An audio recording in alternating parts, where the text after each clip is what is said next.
नमः श्रीवर्धमानाय निर्धूत कलिलात्मने सालोकानां त्रिलोकानां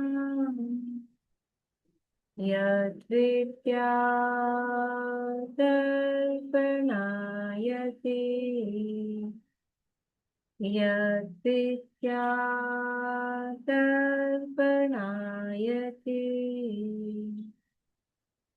सकल पाप मल प्रक्षालक श्रीवर्धमान को करुण नमन लोकालोक प्रकाशित करने जिनकी विद्या है दर्पण जिनकी विद्या है दर्पण।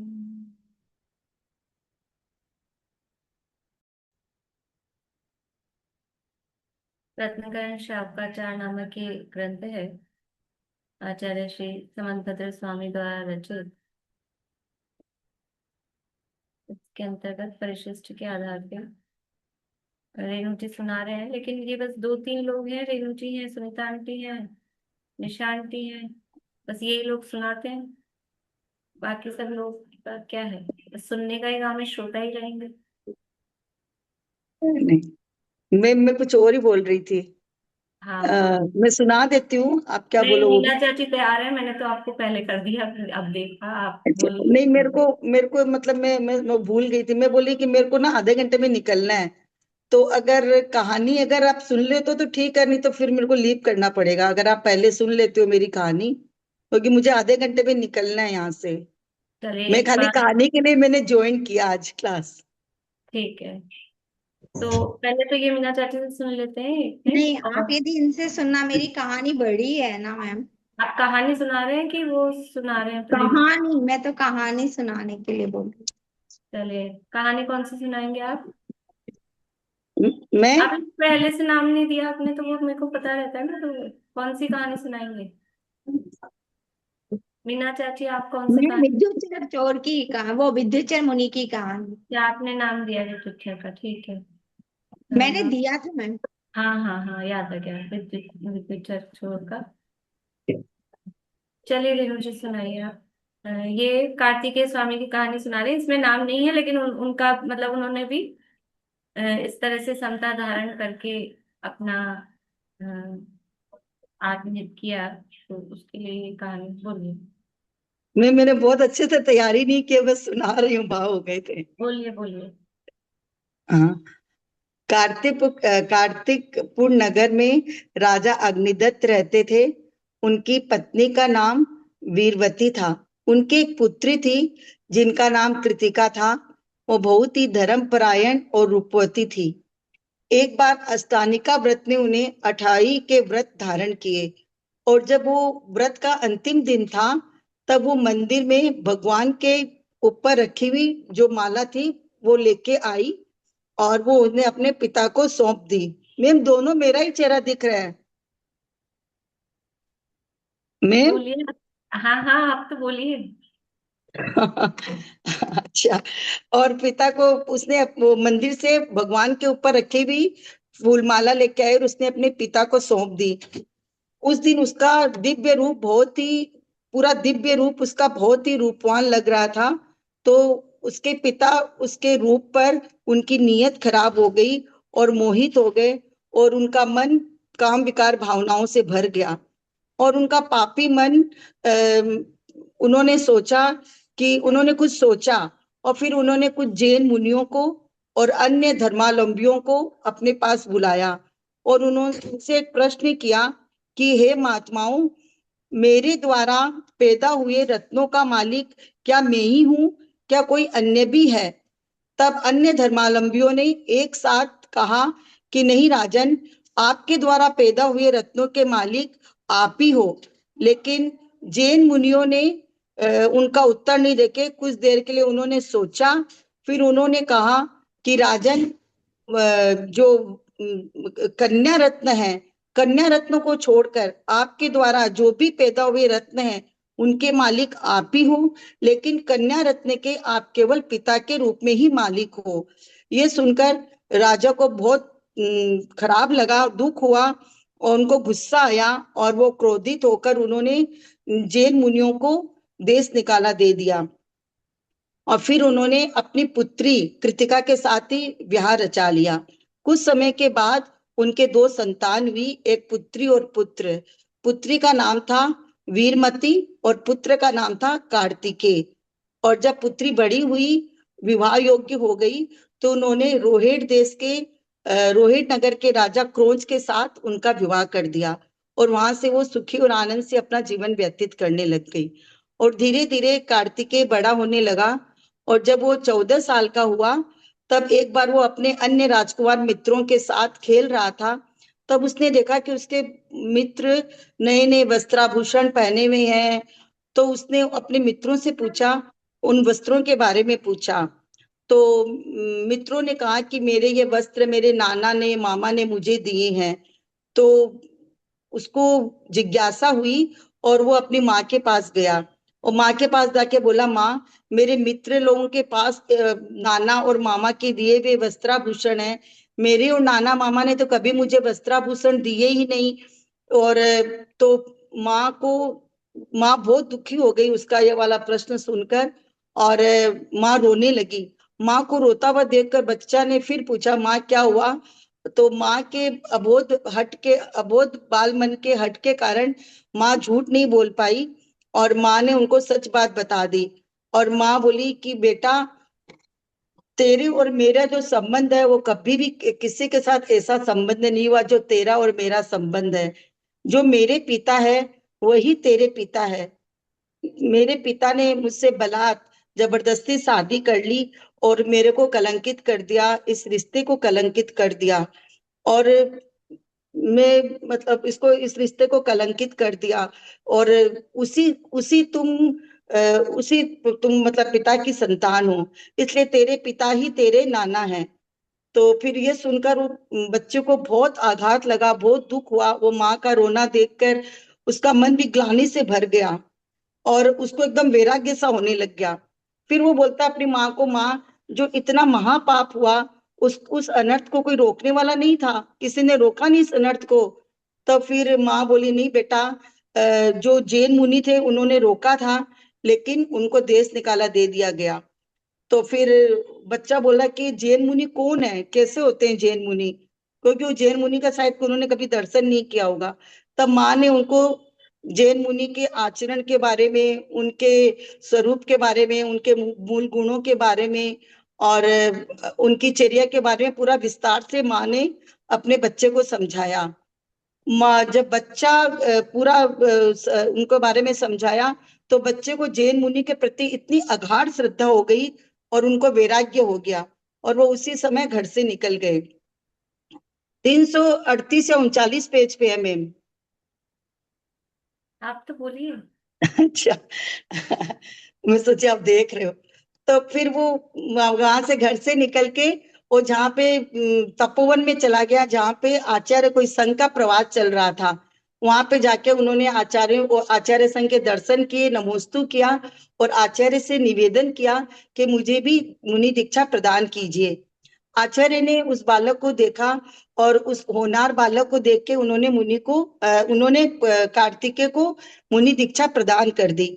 इधर भी उनकी माँ अपने पुत्र के वियोग में इतनी दुखी हो गई, दिन भर रोती रहती थी और और बीमार रहने लग गई और परिणामों और बीमारी के कारण उनकी मृत्यु हो गई और मृत्यु होकर वो फिर इसकी व्यंतर देवी बन गई।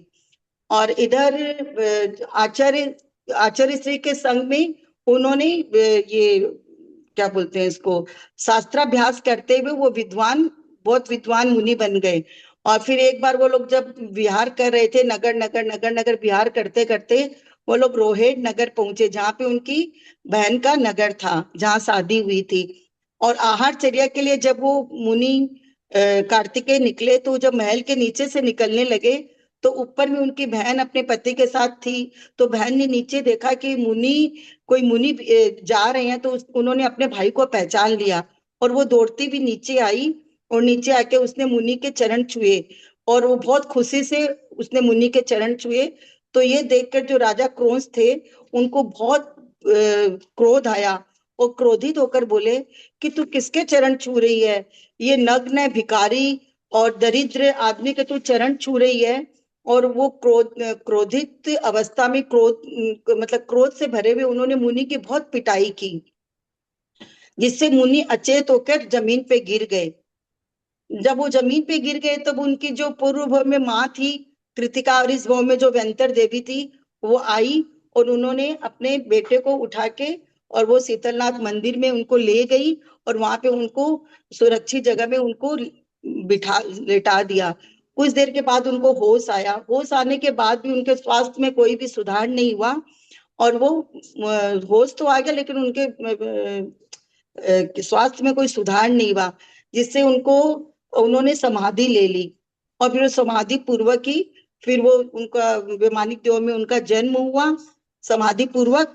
और फिर वहां पे उन्होंने देवों ने उनकी बहुत पूजा अर्चना की और वो जो जगह है उस जगह को आज भी कार्तिकेय तीर्थ क्षेत्र के नाम से जाना जाता है। और जो वीरमती जो उनकी बहन थी उनके कारण और उनके भाई थे कार्तिकेय, तो उनके कारण जो भाई दूज का पर्व है वो लोग पर्व के रूप में उस दिन मनाया जाता है। बहुत अच्छा आपने कहानी सुनाई, बहुत ही अच्छी तरह से। बोल तो रहे थे तैयारी नहीं है, लेकिन बराबर बहुत बढ़िया तरीके से आपने ये कथा सुनाई। ये वास्तव में ही वैराग्य दिलाने वाली कथा है कार्तिकेय स्वामी की। और ये कार्तिकेय स्वामी वही हैं जिनका हमने ग्रंथ स्वाध्याय किया है, कार्तिकेय अनुप्रेक्षा। तो ये अत्यंत ही वैराग्य, मतलब कथा सुन के ही आगे तो उन्होंने समाधि धारण की और संलेखना धारण की, वो तो आगे की है, पर जो उनका जीवन है, जीवन का जो प्रसंग है, वही अत्यंत वैराग्य दिलाने वाला है। ऐसे ये कार्तिकेय स्वामी ने उस समय भी समता धारण करी, उस समय भी आक्रोश नहीं लाए कि अब मैं मजा चकाता हूँ, मेरी ये राजा है और ऐसा है, मतलब बदला लेने की भावना नहीं आई, वैराग्य आया। और जब मुनि दशा में भी इस तरह की उपसर्ग की परिस्थिति उनके साथ बनी, तब भी उन्होंने समता भाव धारण किया। तो कैसी कैसी परिस्थितियां जीवन में बन जाती हैं महापुरुषों के साथ भी, और वो समता भाव धारण करते हैं, तो फिर हमारे लिए कौन सी कोई बड़ी बाधा है कि हमें ध्यान देना चाहिए। तो इसमें जो ये अग्नि नाम के राजपुत्र ने राजपुत्र रोहिण नगर में मुनि दशा में, तो ये कार्तिकेय और अग्नि सेम ही है क्या फिर ये पूर्णिमा आंटी? आपको पता है नहीं, इसके बारे कि में। इसमें भी सेम यही है? रोहिण नगर में क्रौच नाम के बैरी द्वारा शक्ति नामक आयुध से हत्या किए जाने पर इसमें हत्या की बात है। चलो नहीं, देखेंगे, तो मैंने वो तो नाम सेम आ रहे हैं ना, इसमें नाम सेम आ रहे हैं, क्रौच और ये। ठीक है। ठीक है। मैंने अब दंडक विद्युत, मुनिराज की करी तैयार। दंडक हाँ मुनिराज अभी की कथा। अभी 1 मिनट पहले विद्युत चर की मीना चाची से सुन ले, फिर ये अनिता आंटी सुना रही। आ गई मीना चाची, हाँ। अब जो विद्युच्चर नाम के मुनि हैं, उनको अनेक डांस मच्छरों द्वारा खाए जाने पर भी संक्लेश रहित मरण करके उत्तमार्थ साधा, तो तुम्हारे लिए कितनी सी वेदना है। ये प्रेरणा दिलाने वाली गाथा हम सुनते हैं मीना चाची के माध्यम से। मैं थोड़ा सा देखूंगी बीच बीच में, मेरे को ऐसा मतलब हो रहा है। एक मिथिलापुर के राजा वामरथ के यहाँ पर उस समय यहाँ पर कोतवाल के ओहदे पर एक मनुष्य नियुक्त किया गया था जिसका नाम यमदंड था। वहीं राज्य में एक विद्युच्चर नाम का चोर रहता था। वो अपने फन में बहुत ही चालाक हुआ करता था और दिन में वो एक कोड़ी के वेश बनाकर सुनसान मंदिर में रहता था और रात को एक सुंदर मनुष्य का रूप बनाकर घूमता फिरता था और कोई भी लोग उसको पहचान नहीं पाते थे। और एक दिन वो विद्युच्चर जो है वो राजा के यहाँ से हार चुरा लिया उसने। तो और राजा को कुछ पता नहीं चला, तब तो कुछ पता नहीं चला। सुबह उठा और उसने देखा कि मेरा तो रत्न का हार है ही नहीं। तो उसने कोतवाल को बुलाया कि कोई सुंदर मनुष्य आकर मेरे को मुग्ध बनाकर और ये हार चुरा ले गया है। तो तुमको इसको या तो हार को और या फिर उस चोर को मेरे सामने उपस्थित करना पड़ेगा 7 दिन के भीतर भीतर। तो और ये तुम्हारे रहते मतलब इस तरह से चोरी हो जाना, ये कम आश्चर्य की बात नहीं है, राजमहल में से चोरी हो जाना। और क्योंकि मेरे को लगता है कि तुम अपने जो ये जो सेवा है उसमें तुम्हारी कोई त्रुटि है, मतलब तुम बराबर से वो नहीं कर पा रहे हो। तो उसने कोतवाल ने चोर को ढूंढने के लिए निकला और इधर उधर गली गली उसने देखा करा, पर उसको वो चोर 6 दिन हो गए, उसको कोई चोर का अता पता नहीं मिला। 7वें दिन वो फिर घर से निकलता है तो देखता है कि एक सुनसान जगह पर एक मंदिर है। और उस मंदिर के भीतर गया तो वहां देखा कि एक कोढ़ी मनुष्य लेटा हुआ है। तो उसने उसको अंदर से ऐसा हुआ कि चलो इससे बातचीत करके कुछ पता लगाते हैं। तो उसको शक था इसके ऊपर और उसने उसको थोड़ा सा संदेह हुआ कि नहीं यही चोर है। और वो उसको राजा के पास ले गया और कहा महाराज यही आपके हार का चोर है जिसने हार चुराया है। तो वहां पर खड़े हुए व्यक्तियों ने सोचा ये बिना सबूत के ये किसी गरीब को मतलब सजा सुनाना तो ये अच्छी बात नहीं है। तो उन्होंने राजा से कहा कि भाई काम इस तरह से करो कि गरीब को सजा भी नहीं मिले और हार भी मिल जाए अपना। पर राजा ने कुछ नहीं सुना और कोतवाल उसको विद्युत को अपने घर पे ले गया और खूब मारा करा, उसको बांध दिए, हाथ बांध दिए, खूब कोड़ों से पिटाई करी, तो भी उसने ये नहीं कहा कि मैं ही चोर हूँ। दूसरे दिन फिर वो राजा के पास ले गया कि महाराज नहीं यही है चोर, इसी ने आपका हार चुराया है। और चोर भी इतने साहसी होते हैं, मतलब कि उसने बिल्कुल भी उनका नहीं बताया। फिर वो राजा के पास राजा ने कहा कि देख तू सच्चा सच्चा बता दे, मैं तुझे अभयदान देता हूँ कि मैं किसी भी तरह से तेरे को कोई भी तेरी कुछ परेशानी में नहीं होगा, तू तेरे को कोई मार काट नहीं होगी। उसने कहा अच्छा, यदि आप ऐसा कहते हो तो अपराध क्षमा हो महाराज, मैं ही वो चोर हूँ जिसने आपका हार चुराया है। तो तो उसको आश्चर्य हुआ कि तुमने इतनी इतनी मार धाड़ तुमने सहन कर ली और फिर भी तुमने नहीं बताया। तो उसको आश्चर्य हुआ। तो उसने कहा कि तो उसने कहा कि ये तो मतलब वो है कि हाँ। तो उसने कहा कि महाराज मैं ना ये जो उसने कहा अच्छा मैं तुमको एक वरदान देता हूँ कि तुम ऐसा करो कि तुमको जो मांगना है वो तुम मांग लो। तो उसने कहा कि महाराज मेरे को तो कुछ नहीं चाहिए, पर ये मेरा मित्र जो कोतवाल है आप तो उन्हीं को ये दे दो। तो उसने कहा ये तुम्हारा मित्र कैसे हुआ? राजा को आश्चर्य हुआ। तो उसने कहा कि अ, अ, उसने बताया फिर कि राजा को उसने कहा मैं आपको एक सच्चा खुलासा उसने इस प्रकार से किया कि एक आमिर प्रांत में बेनाटट नदी के किनारे पर एक बेना नदी के किनारे पर एक बेनाटट शहर, बहुत सुंदर सा शहर था। वहां का राजा जितशत्रु और उसकी पत्नी जयावती थी और उनका मैं बेटा हूँ। ये राजा राजा का बेटा हूं मैं, ये विद्युच्चर। और वहीं पर एक कोतवाल साहब रहते थे यम पाश करके। और यम पाश रहते थे और उनका ये जो कोतवाल साहब हैं ये उन्हीं के बेटे हैं, उनकी पत्नी यमुना थी। तो ये हम दोनों एक ही गुरु के पास में पढ़े बड़े हुए। और इन्होंने तो अपने कोतवाल की शिक्षा ग्रहण करी उन गुरु से और मैंने चौर्य शास्त्र की।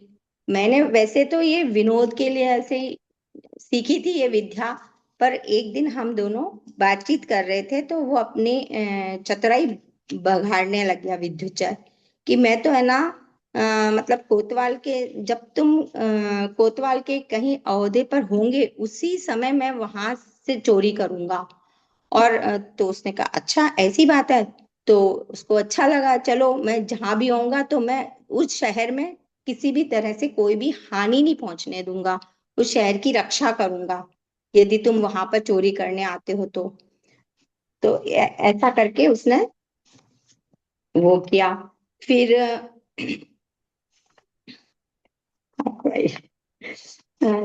चोरी।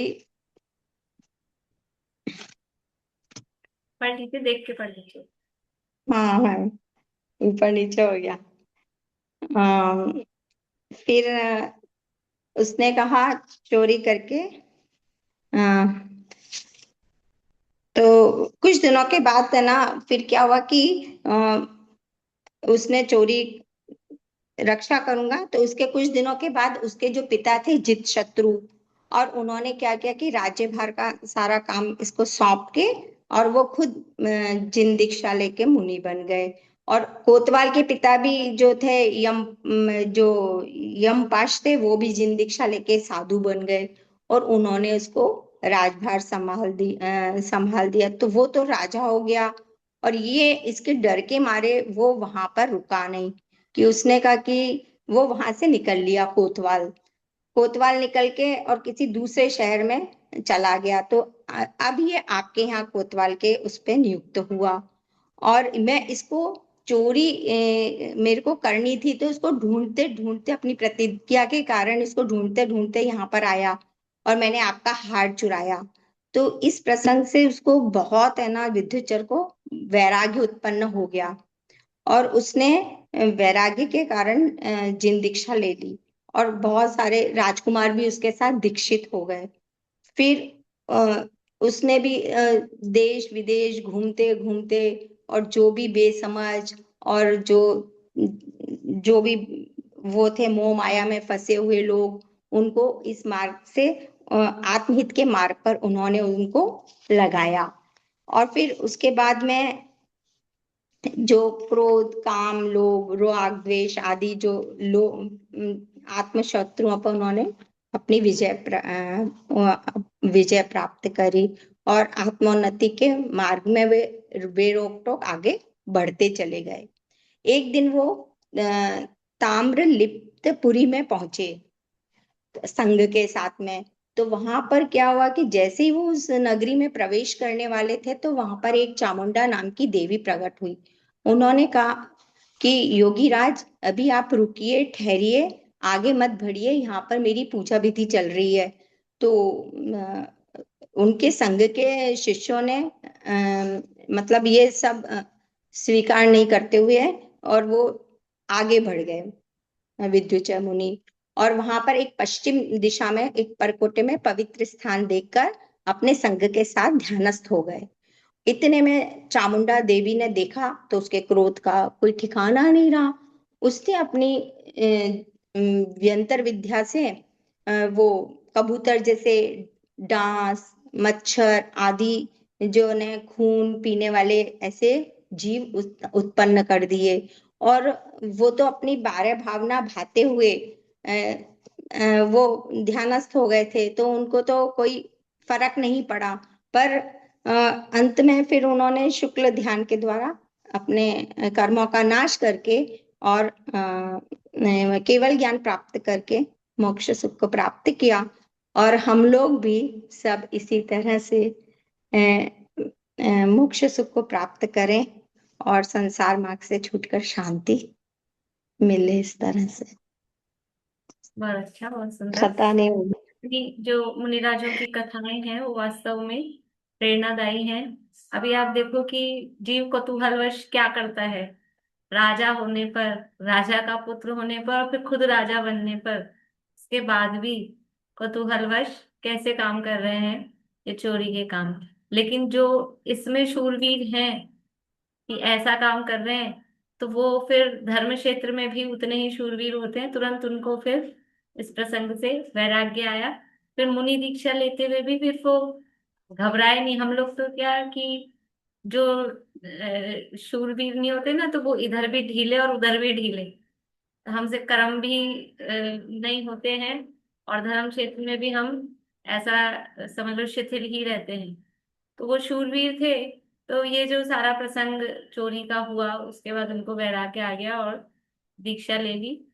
और फिर दीक्षा के बाद में जो उनके साथ में उपसर्ग देवी ने किया, तो उस समय भी उन्होंने धैर्य धारण किया। तो जब भी कल अपन ने देखा था शीत में, जब शीत की बाधा हो तो कौन से मुनिराज को याद करना है? याद है किसी को नाम? बोलिए कविता जी। मैम शीत की बात है तो श्री दत्त को याद करना श्री चाहिए। दत्त मुनिराज। और जब उष्ण की बाधा हो तो कौन से मुनिराज थे?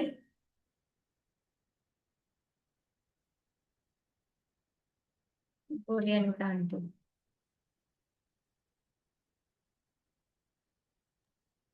ऋषभ सेन मुनिराज को। ऋषभ सेन मुनिराज। और अब इसी तरह से डांस मच्छर की ये बाधा हो तो किनको याद करना है? किनको याद करना है? विद्युतचर मुनिराज, चोर नहीं, विद्युतचर मुनिराज। अब वो चोर नाम से चलते हैं, अंजन भी चोर सिद्ध हो गए, ये भी सिद्ध हो गए हैं। देखो चोरी थे, जो मतलब उच्च गोत्री थे ना, चोर नहीं थे एक्चुअल में, थे तो राजा ही, राजपुत्र ही। तो वो तो एक कौतूहलवश विद्या सीखी थी तो उसका प्रयोग करने के लिए वो इस तरह से निकले। लेकिन वास्तव में फिर कर्मों का नाश करके और सिद्ध दशा की उन्होंने प्राप्ति की। ऐसे विद्याचर मुनिराज को और सिद्ध भगवान को हमारा नमस्कार हो। अब अनीता आंटी, आप कौन सा सुनाने वाले हैं? अभिनंदन आदि 500 मुनिराज की। अभिनंदन आदि 500 पांच। मुनि। कुंभकार कट, पेज 456 पे है। कुंभकार कट नगर में घानी में पेल दिए गए, तो भी वे मुनि साम्य भावों से नहीं छिके। तुम्हारे लिए कितनी सी वेदना है। बोलिए, शुरू करिए। दक्षिण भारत में कुंभकारकट नगर में राजा दंडक राज्य करते थे। उनकी रानी सुब्रता थी, जो बहुत विदुषी थी। उनका एक मंत्री था, उसका नाम बालक था। वह बालक मंत्री बालक नाम का मंत्री बहुत ही पापी था और जैन धर्म से द्वेष रखता था। एक बार वहां पर अभिनंदन आदि 500 मुनिराज का संघ आया नगर में। तो उसने अब उस मंत्री को अपने पंडिताई पर बहुत घमंड था।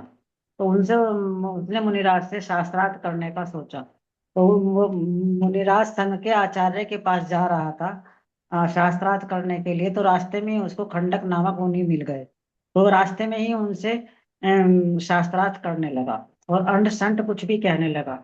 लेकिन मुनिराज ने कुछ भी कहने लगा, लेकिन मुनिराज ने शास्त्रार्थ परंतु मुनिराज ने उसका उसकी युक्तियों से खंडन करके युक्तियों से खंडन करके स्वादवाद शैली के से ऐसा प्रतिपादन किया कि उसकी बोलती बंद हो गई और वह लज्जित होकर घर लौट गया। लेकिन उसने इस अपमान का बदला लेने की ठानी।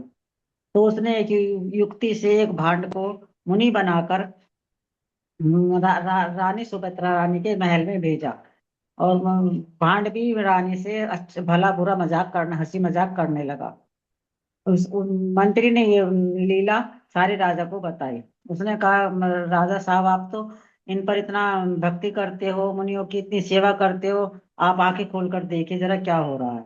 राजा ने भी भांड को देखकर बहुत क्रोध आया और उसने फौरन आज्ञा दी कि मेरे नगर में जितने भी मुनिराज है सबको घानी में पेल दिया जाए। मंत्री तो इसी बात की इंतजार में था। उसने जरा भी विलंब नहीं किया और मुनियों को घानी में पेलने की सारी व्यवस्था तुरंत कर दी। उसने सारी व्यवस्था तुरंत कर दी और देखते ही देखते 500 मुनिराज को घानी में पेल दिया गया। पेल पेल दिया मंत्री ने बदला लेकर मंत्री बहुत खुश हुआ। मुनिराजों पर इस समय घोर उपसर्ग था, लेकिन उन्होंने तो कोई प्रतिकार नहीं किया और बहुत ही साहस से सब कुछ सहन किया। बहुत ही सहन किया। उन मुनिराजों ने शुक्ल ध्यान रूपी अपनी महान आत्मशक्ति से कर्म जो आत्मा के शत्रु हैं उनका नाश करके मोक्ष पद की प्राप्ति की। इस प्रकार 500 मुनिराजों ने परिषद जय हुए और ऐसे मुनिराजों की जय। बहुत अच्छा, बहुत ही सुंदर सारगर्भित हम्म। कथा आपने बताई कि किस तरह से, मतलब कैसे कैसे कहानी में पेलना समझते हैं। घानी में पेलना मतलब घानी देखी होगी कुछ लोगों ने, नहीं तो मिक्सी समझ लो, चक्की समझ लो, मिक्सी समझ लो, ऐसी चीज।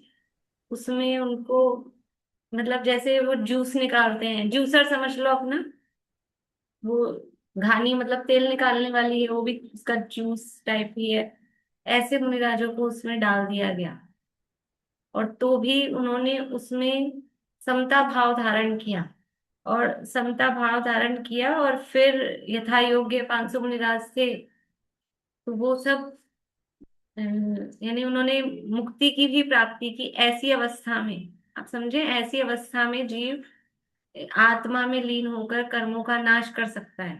हम अच्छे बल्ले होते हैं, हमको लगता है ये समस्या है वो समस्या है, इसलिए नहीं कर पा रहे, इसलिए नहीं कर पा रहे, ये हो जाए तो करेंगे, वो हो जाए तो करेंगे।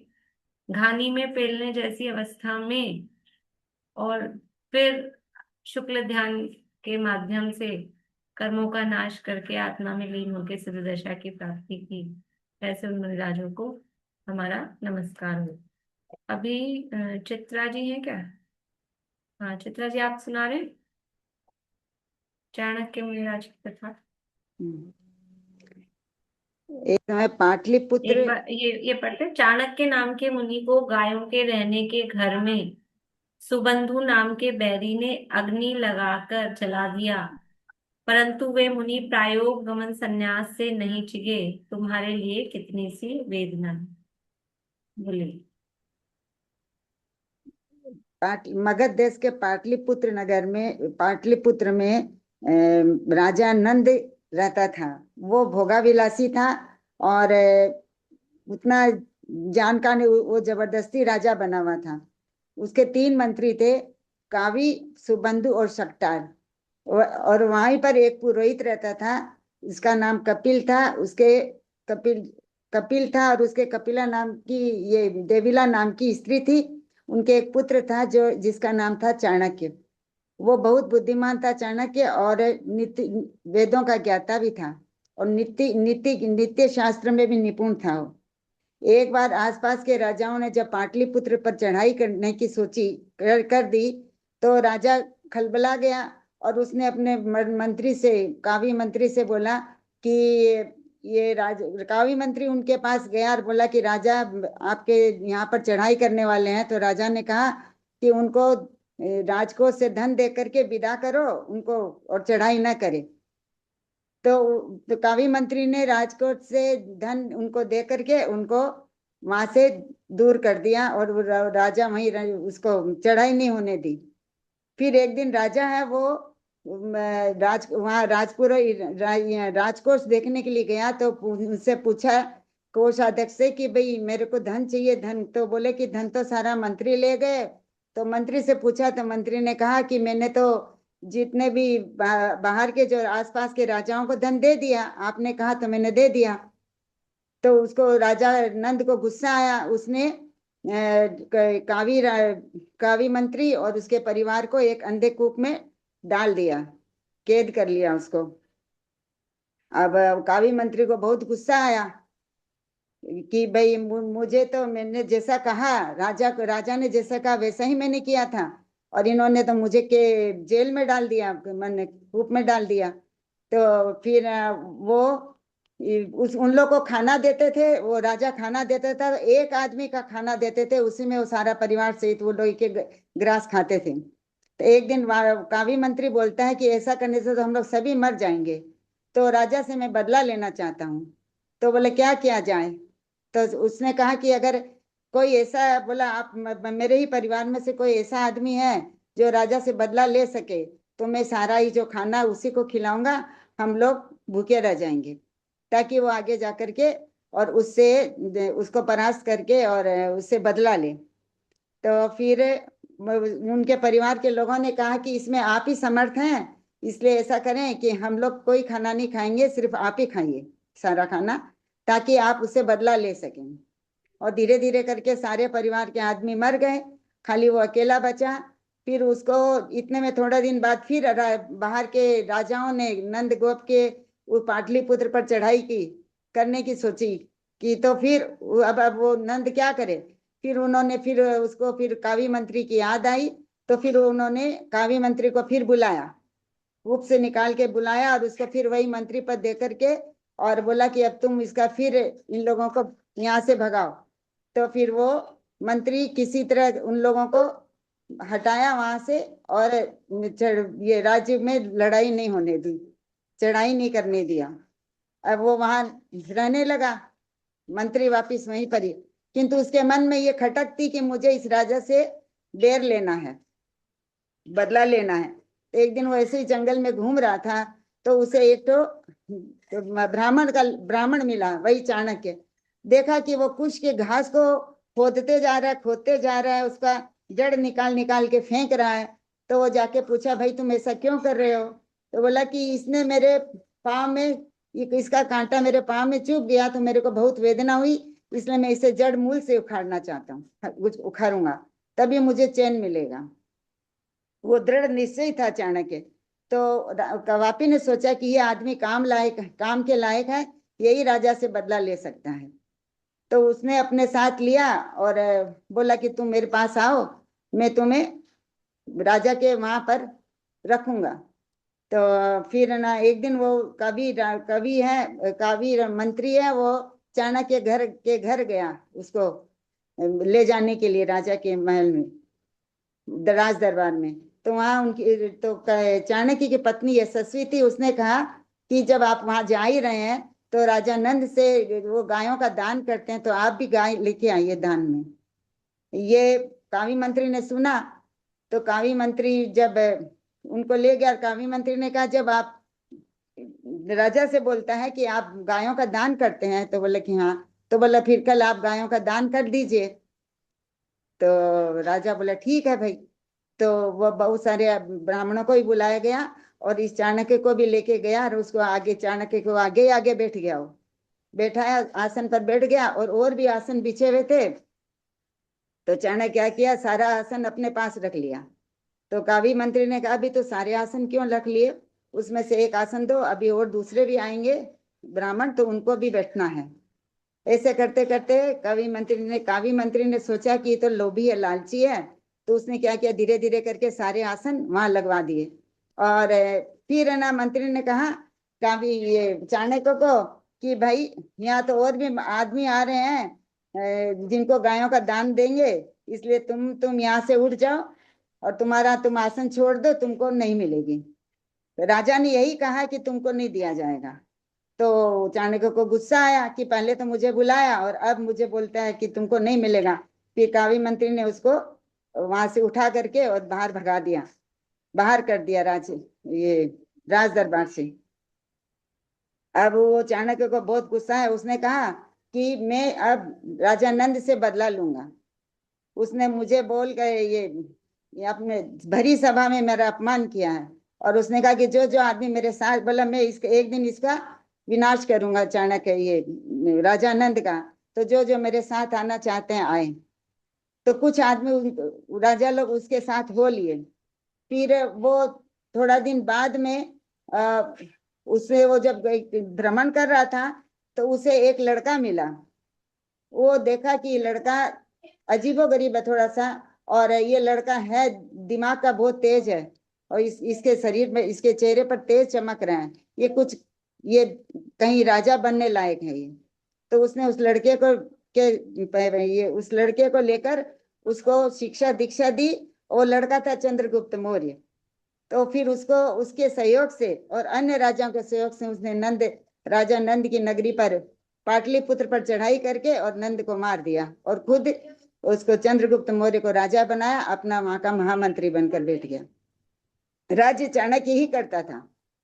फिर थोड़ा दिन बाद चाणक्य है वो राज्य करते करते उसके मन में आया कि वो जब जा रहा था कहीं, तो उसने महीधर नाम के मुनि से का उपदेश सुना उसने।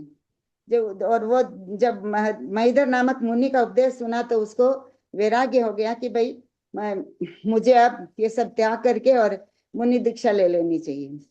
जब उन्होंने मुनि दीक्षा ले ली और वो फिर दक्षिण की ओर वनवास देश के क्रौंच नगर में वो आए, तो जो सुबंधु नाम का जो दूसरा मंत्री था, उसको गुस्सा आया कि मेरे कावी मंत्री को भी मार दिया और राजा नंद को भी मार दिया, तो मुझे इस चाणक्य से बदला लेना है।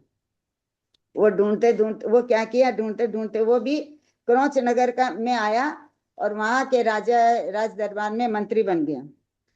तो चाणक्य ने देखा कि मेरी उम्र तो अब थोड़ी सी रह गई है, तो वो यही जान करके वो अपना आत्म ध्यान में लीन हो गए और चाणक्य से बदला लेना। वह इसी क्रोंसपुर के राजा सुमित्र था, उन्हीं के यहाँ मंत्री बन गया था। फिर एक दिन राजा को बोलते हैं कि राजा जब वहां पर जब चाणक्य मुनि बन करके वहां गए, तो वहां पर राजा ने उनकी वंदना की, स्तुति की और पूजा की, और उसके बाद वो आ गए।